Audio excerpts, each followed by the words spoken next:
House to Home, presented by RE/MAX Diamond Realty. Hi today, everybody. Welcome to House to Home, where we bring you news and views, and certainly I will be bringing you the former.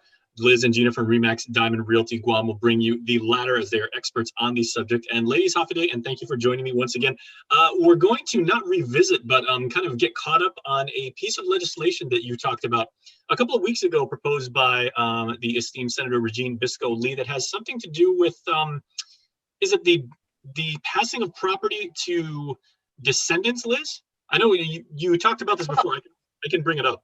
Well, it's Bill 404-35, and I understand that her object. Oy, did I lose you? Nope, here we go. Okay. I got it on the screen share. So the objective of the bill was to protect our northern lens aquifer, but the problem in her bill was that it points out that the pollution is coming from septic tank and leaching fields, which they refer to as type 2 facilities in the bill. And then they came up with justification from scientists to say there's pollution from nitrates. And so at the public hearing last week, we asked the question, what's the proof? What's the correlation of the pollution between septic tanks and leaching field in the northern area that affects our groundwater?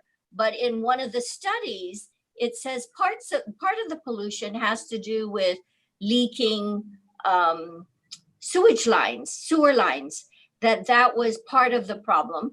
But part of it too could be attributed to like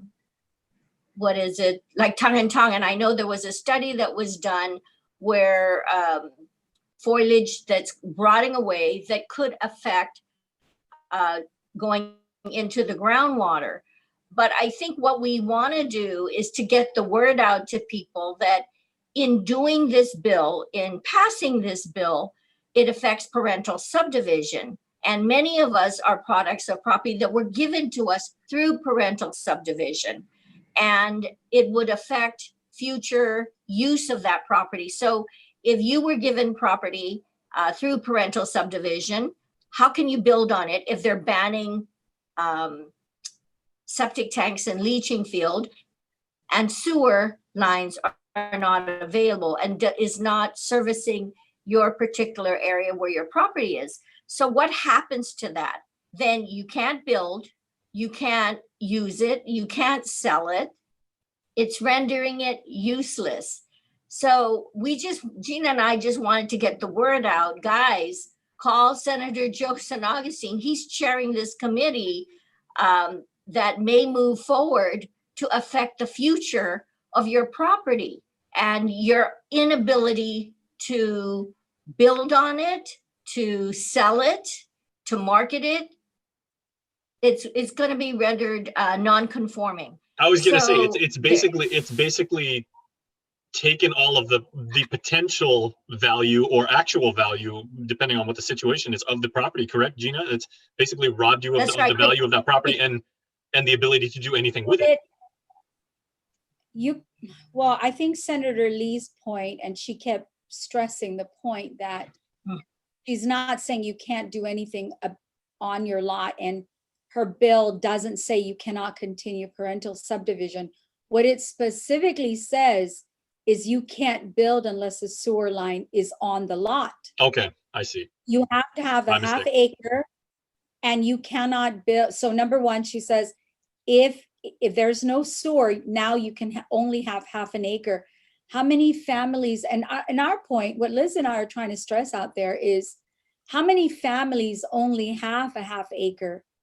And so they take that half acre and they split it up into two. Right now, under the existing parental subdivision law, and now you've got two pieces of property that you could give to your children.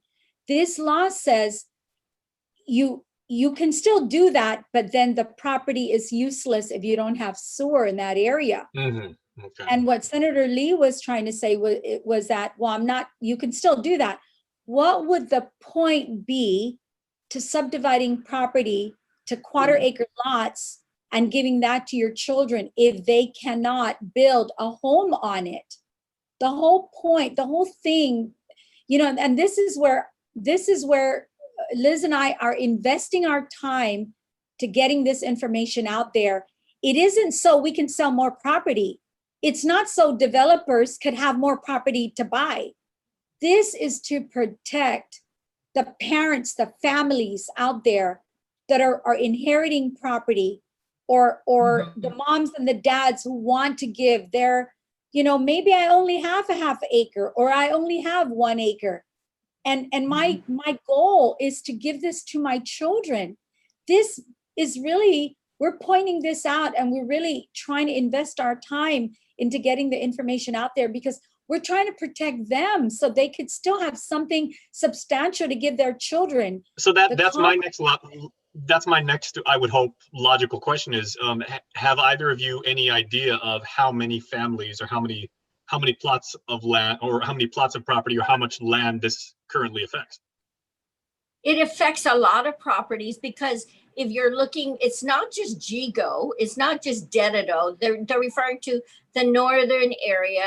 But remember, the aquifer covers from Gigo. It starts in Chalampago, yeah. Yeah, you said a couple weeks ago, just run a line right through basically the central part of the island before it covers, yeah. So we're really emphasizing, hey guys, I'm a product. I got my property through parental subdivision. And if I wanted to give more property to my other children through the process of parental subdivision, and they're unable to build because sewer is not available, you know, the government can easily say, well, wait till sewer. When is that going to happen? 10 years from now, 15 years from now, when sewer could get there? And, you know, they talk about if our water, again, going back, there's got to be a balance between, yes, polluting our waterlands, but where is the correlation? Where is the correlation that this is the problem? And it's not. They're saying leaking sewer lines are the problem, and other issues. Now, Gina, let me ask you, because you actually submitted personal testimony to this bill at the hearing, correct? Mm-hmm. Yes, I mean, we all. How was that testimony received? I mean, obviously they're going to say, "Well, thank you for your testimony. We'll at least consider it." But what was the tone? What was the tempo? I'm glad you brought that up, because after the hearing, all the you know, the non-government people that all testified against this bill. Mm-hmm. The government agencies all testified that, oh yeah, this is a good thing. Okay, but after the hearing, Senator Lees came out with a statement, and her statement basically said, well, 80% of the people who attended were in favor of this. That was not my impression. The government represents the people. 100% of the people who testified against it. So in my opinion, 100% of everybody who testified against this bill, because the government represents the will of the people. And everyone who testified saw this as a bad thing. This is going to hurt families. This is going to enrich developers, because now they will be the only ones who will be able to build and bring in a sewer line, because, you know, regular folks are not going to be able to do it. Here's the thing, Jace, how many families right now our only issue, well, I mean, there's a lot of issues, but right now, families who own land, water is right now the biggest issue I face when families call me and they say, Gina, I've got this property, but, you know, I went to go get a quote to bring in the water so we could build for our kids, and the water is going to be $50,000, $100,000. Jason, we run into this issue all the time. I sold a piece of property in Chalampago. The family bought the land. It was a half acre. They bought it for $58,000. And the reason it was $58,000 is because water wasn't in there. They went and got a quote for the water. To bring in the water line was $65,000 to bring in the water line for that property, if they wanted to build on it. So imagine if you add the issue of sewer, because bringing in sewer is much more costly. So that's why we're bringing this up, because right now families here in Guam already have an issue. It's hard, you know, it's hard for them to build on their properties because water is a problem. Now imagine adding sewer, it'll become impossible So what's going to happen? They're going to have to sell it. Can you sell it for a good amount of money? You can't. And there's so many unsewered areas on this island. And you can say it's the government's responsibility if that is an issue. But just think about it. How long is that going to take? And they talk about, even with the water, that if there is contamination, they had to build more wells.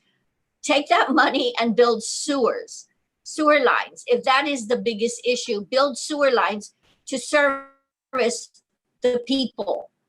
So again, Gina and I just want to emphasize, hey guys, pay attention. This is affecting all our future. It's not just about realtors. It's about the regular folks out there who have property and want to give their property to their children. And let's add on that, because we only got about 30 seconds, Gina. I want to give you the last word. But where do we go from here? We already know that Regime Bisco-Lee is not seeking re-election. And then, so after next Tuesday's election, we got about 60 more days in office and everything. If people feel as you do, what do you suggest that they do? Call every senator they have to vote. Senators. Vote for the ones that do not support this because it affects your future. Call Senator Joe San Augustine. He's the chairperson of this particular committee, and just tell them you're not in favor. Call all the different senators and find out where do they stand. And if they tell you, well, we got to review the reports and the facts, that means they're hemming and hawing and they're not going to support you in this quest. So, politics, yes, but hey, they're there to serve the people. Voice your opinion, because we are the people. Everybody, call your senators. Explain to them, because this is going to affect you. Well, very nicely said. That "we the people" thing. I know I've read that somewhere before, like at least once. So a very powerful phrase. So, ladies, thank you so much. We're out of time. We'll see everybody next week. Bye bye. Thank you, Jason.